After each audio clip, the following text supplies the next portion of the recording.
Bienvenue à tous. Aujourd'hui, on plonge dans l'histoire assez folle de Théo. Un jeune de 15 ans qui a monté une agence qui fait plus de 20 000 euros par mois. Oui, 20 000 euros, c'est impressionnant. Carrément. Notre source, c'est son propre témoignage en vidéo. Et l'objectif, c'est de comprendre comment c'est possible, si jeune, et qu'est-ce qu'on peut en retirer, quoi. Hmm. La question, c'est ça.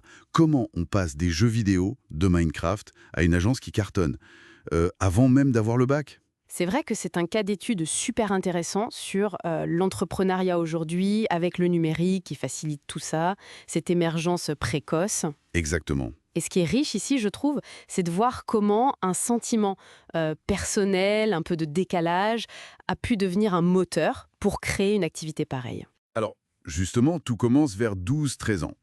Théo se sent un peu à part. Il trouve son refuge dans les jeux vidéo, Minecraft notamment. Un univers où il peut créer. C'est souvent un point de départ pour cette génération. Oui. Et puis arrive un besoin très concret. Il lui faut 600 € pour un projet lié au jeu. Et là, première idée. Monter une plateforme pour connecter des clients et des freelances dans les communautés de joueurs. Contre commission, bien sûr. Et cet environnement de départ, c'est clé. Ces communautés en ligne, souvent sur Discord, c'est comme un premier incubateur en fait. C'est ça. Le besoin d'argent, mais aussi de professionnaliser l'idée avec un site web, ça pousse à l'action et surtout à apprendre sur le tas. Et c'est là le tournant. Pas de budget pour un designer web. Donc Théo fait quoi? Il apprend tout seul. La débrouille. Voilà. Et son père, en voyant ça, lui dit un truc tout simple, mais décisif. Mais pourquoi tu ferais pas payer ça à d'autres? Tilt immédiat. Le lendemain, il commence à créer des designs, histoire d'avoir un portfolio. C'est fou comme une contrainte. Là, le manque d'argent, ça forge une compétence. Et une Mm. compétence qui peut rapporter tout de suite. Exactement. C'est une super leçon, je trouve. Les opportunités naissent parfois des limites. Et le petit coup de pouce familial, même juste une question comme ça ouvre une porte incroyable. La machine est lancée. Il trouve ses premiers clients où? Sur Discord, justement. Logique. Les tarifs montent. 30 €, 50, 100. Et puis un jour, une demande pour une landing page. Ah, le terme technique. Oui, une page web unique pour vendre un truc précis, quoi. Il connaît pas trop le terme, il se renseigne vite fait. Pendant l'appel avec le client, il se lance et propose 800 €. 800 euros. D'un coup, après l'émission à 100. C'est osé, non? Carrément. Il dit lui-même que c'était un peu au bluff, mais le client accepte. Et il paye tout de suite. Ah ouais, d'accord. Et là, c'est le déclic sur la valeur perçue de son travail. Ce premier gros client est content, il le recommande, et c'est l'effet boule de neige. Classique. Et on voit bien le lien. Tu livres de la qualité, le client est satisfait, le bouche à oreille fonctionne, et hop, le chiffre d'affaires grimpe. De 2-3 000 à 10 puis 20 000 euros par mois, c'est énorme. C'est énorme. Et il insiste bien sur le fait que l'argent, c'est pas le moteur principal.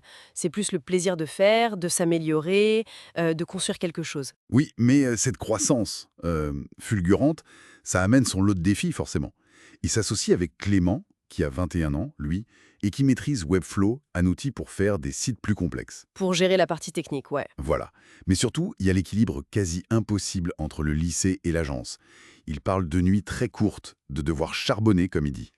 Travailler d'arrache-pied. C'est ça. Et même des tensions avec son école, des enjeux légaux. C'est pas simple. Ben oui, c'est les difficultés de l'entrepreneuriat classique, mais puissance 10 avec l'école à côté. L'association avec Clément devient vitale pour pas se noyer sous la technique. Clairement. Et il commence même à parler de recruter plus tard pour déléguer, se concentrer sur la strate, le commercial. Gérer une telle boîte en étant lycéen, c'est... Aïe, c'est colossal. Malgré tout ça, sa vision est hyper claire. Il veut stabiliser l'agence là vers 20-30 000 € par mois, puis viser 50-100 €. Rien que ça. Oui, en élargissant l'offre. Des sites complets, des abonnements. Et à côté, il a lancé sa chaîne YouTube pour partager son histoire comme il voulait le faire. C'est intéressant, ça aussi. Son message aux jeunes, c'est « Attendez pas, lancez-vous et écoutez pas trop les avis extérieurs négatifs ». Cette maturité dans la stratégie à 15 ans, c'est quand même remarquable. On sent que l'entrepreneuriat, ça l'a transformé. Il utilise des mots forts, genre devenir une autre personne, trouver une raison d'être. Oui, c'est puissant. Et cette envie de partager son parcours maintenant, ça semble aussi devenu un moteur important pour lui. Pour résumer donc, Hmm. un parcours éclair, commencé super jeune, marqué par l'adaptation, une grosse éthique de travail sur la qualité et une capacité à gérer des contraintes énormes. La collaboration et la vision long terme, ça semble être ses clés aujourd'hui. Tout à fait. Et cette histoire, elle nous interroge sur la manière dont cette génération, elle utilise le numérique pour réinventer les parcours pro. Mais ça pose aussi une question pour la suite, je trouve. Hmm.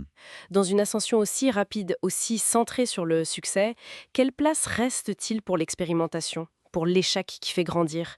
C'est peut-être un point à méditer sur ces nouveaux modèles de réussite très très précoces.